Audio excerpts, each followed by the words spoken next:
पुण्यातील दीनानाथ रुग्णालयातील गर्भवती मृत्यू प्रकरणाचा अहवाल आता मंत्रिमंडळाच्या बैठकीत सादर करण्यात आलेला आहे। उच्चस्तरीय समितीचा अहवाल सादर करण्यात आल्याची माहिती सूत्रांनी दिलेली। या अहवालावर सरकार नक्की काय कारवाई करणार याकडे सर्वांचे लक्ष आहे।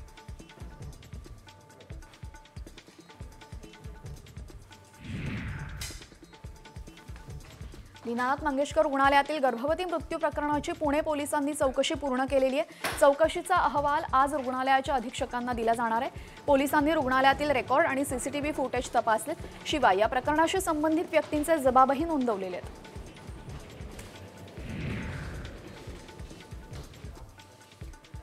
गर्भवतीच्या मृत्यू प्रकरणातील वैद्यकीय निष्काळजीपणा आढळल्यास पुणे पोलीस गुन्हा दाखल करणार आहेत। या सगळ्या प्रकरणी ससूनच्या अधीक्षकांना पत्र लिहित पोलिसांनी स्पष्टीकरण मागितलेले आहे। या प्रकरणाशी संबंधित सर्व कागदपत्र पोलिसांनी पत्रासोबत जोडलेली आहेत।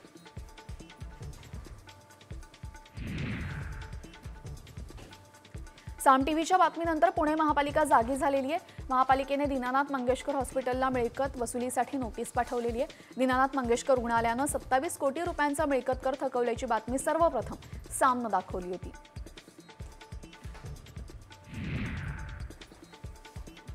मंगेशकर कुटुंब आणि रुग्णालय हे दोन्ही वेगळे भाग आहेत। आता ज्यांच्या हातामध्ये रुग्णालय आहे ते वेगळा कारभार करतात असं विधान रवींद्र धंगेकरांनी केलेलं आहे। मंगेशकर रुग्णालयावर करही ते भरत नाही, ही संचालक मंडळाची मस्ती असून रुग्णालयाचं संचालक मंडळ बरखास्त करण्याची मागणी धंगेकरांनी केलेली आहे।